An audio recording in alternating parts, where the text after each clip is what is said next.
Thank you very much, Mr. Sherman. Distinguished panel, ladies and gentlemen, thank you very much for the kind invitation to be at home and present our experience with such a fantastic organized conference.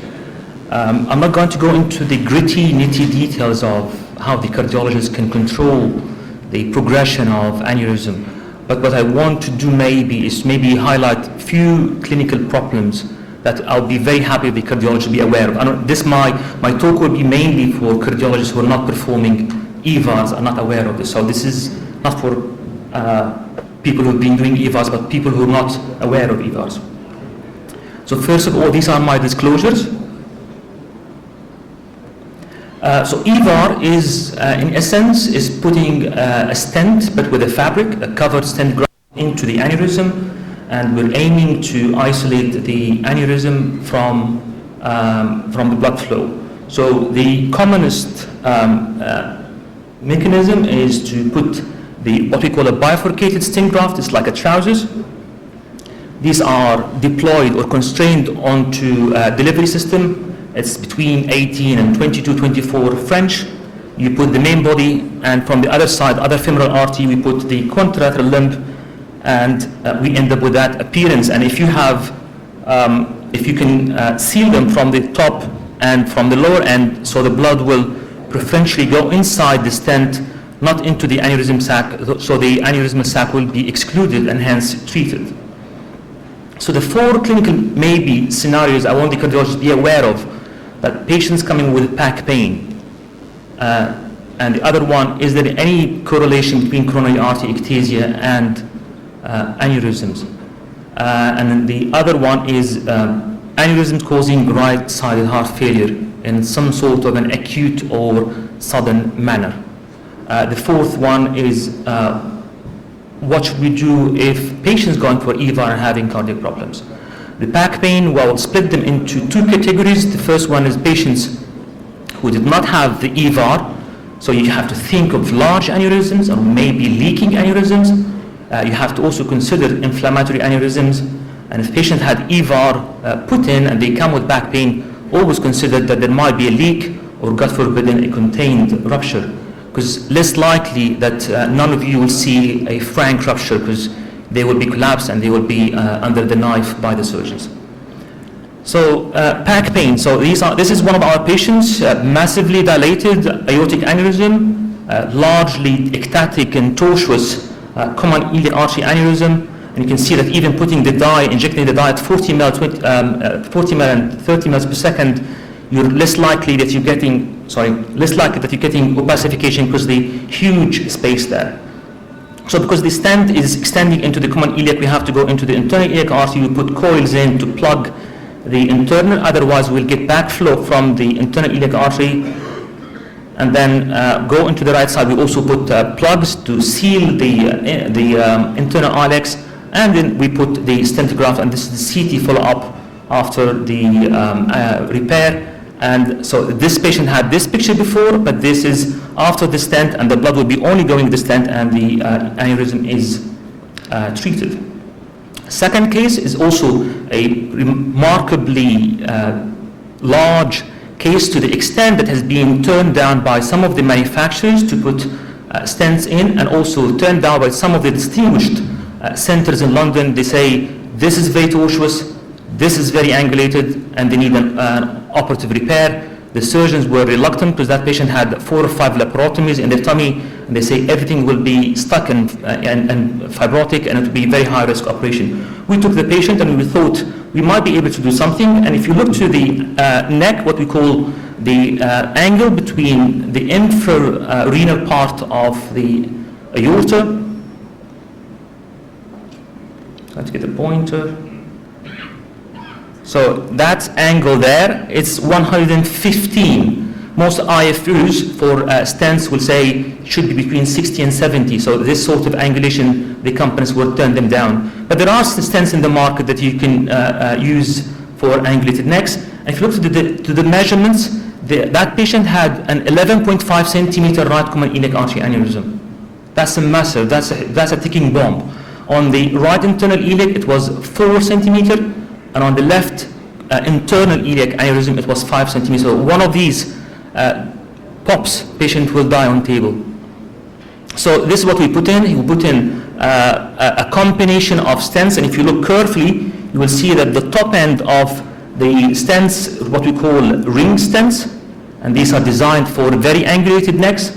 And these are actual patients. We were planning to do them all with this ring stent, but because of the tortuosity and the bend, that ring stent was slightly bigger delivery system and did not reach within the socket. So we had to go with a slipperier, smaller delivery system, Medtronic stents, and that I can see that segment where we have the Z stents. So this is a different pattern. So, and we had to reinforce with a bare metal stent. So ultimately, it was a 5-hour procedure. We had to put 3 different makes of stents to end up with that picture. And this was 2 years ago, and the patient is still alive and complication-free.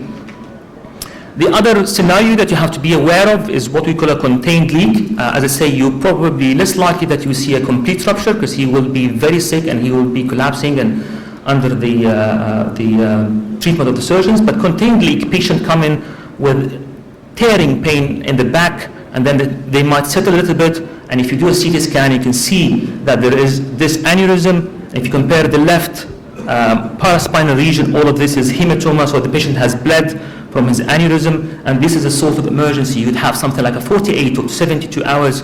If you don't interfere, that the patient will go in complete rupture and he will be dead.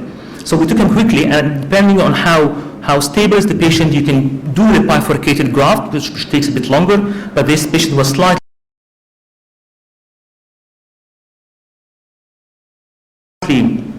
unstable, and we thought to put what we call a aortotomy iliac. So go from the renal to one side only, and then we block the left common iliac with plugs, and then the surgeons go in and do a fem crossover to supply the left leg, and that's his CT scan 18 months, and also he's still alive and complication-free.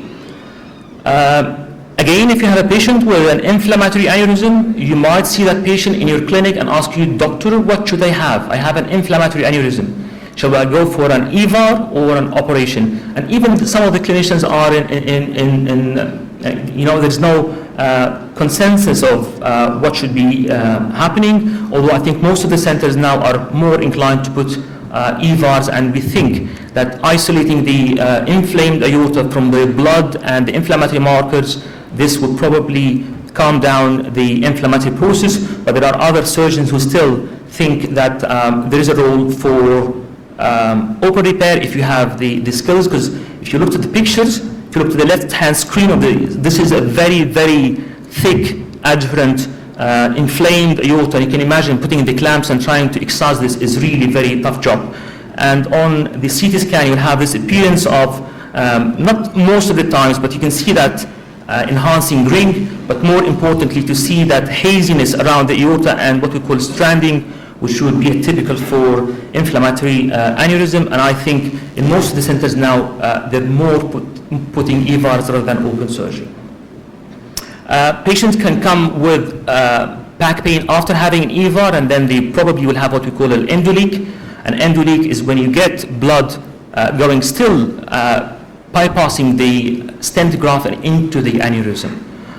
The serious ones are what we call type 1, if you have leak from the top end or from the lower ends, or type 3 from the joining, because this will be under the systemic blood pressure.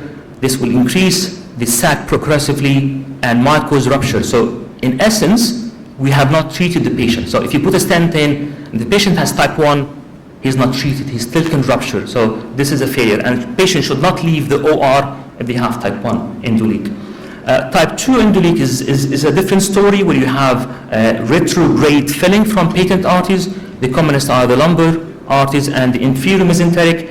Keep in mind that these arteries now will be non-accessible from the stent because they will be covered by the stent, and the treatment can be slightly difficult. Type 4 is when you have a defect in the fabric or a porous fabrics, and I think the current advancement in the stent graft, this is less likely that we see. The fifth entity, endotension, where we still have sac progression, we don't know where it's coming from, and it's an entity that people still doubt whether it's existent or not.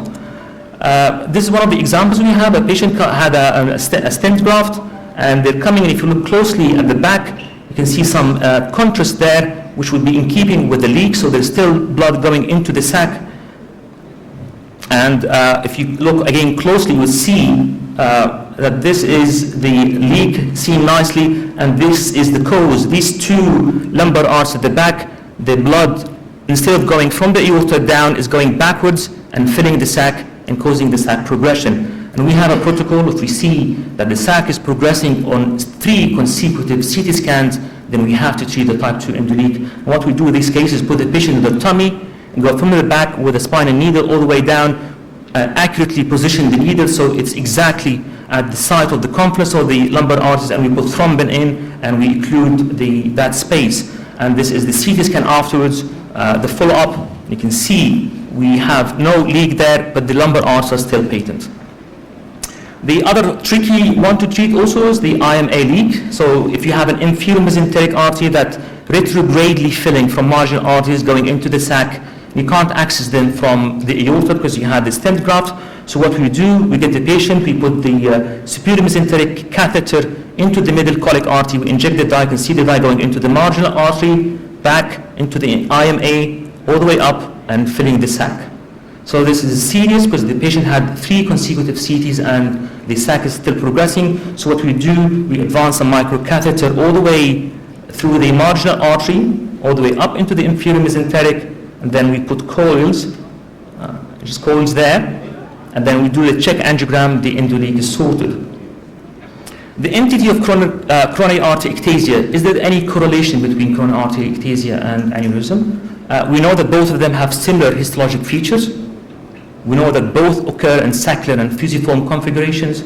We know that there is a strong association with atherosclerotic disease in both of them.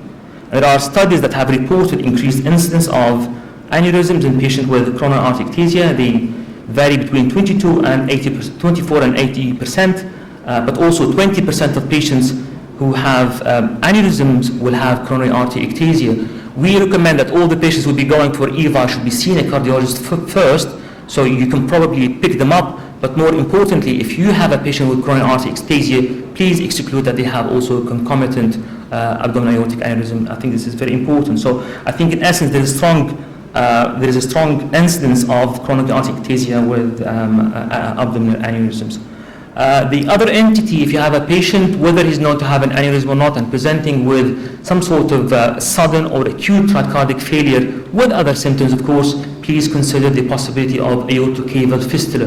This is a patient who came to us with a sudden right side cardiac failure, and you can see that the CT scan done in the arterial phase, the artery and the inferior vena cava are bright, the same brightness. So this is abnormal. This is immediately abnormal.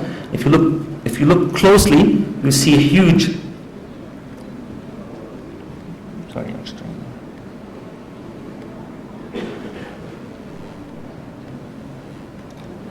You can see a huge communication between the aorta and the inferior vena cava, and a large thrombus sitting in the IVC.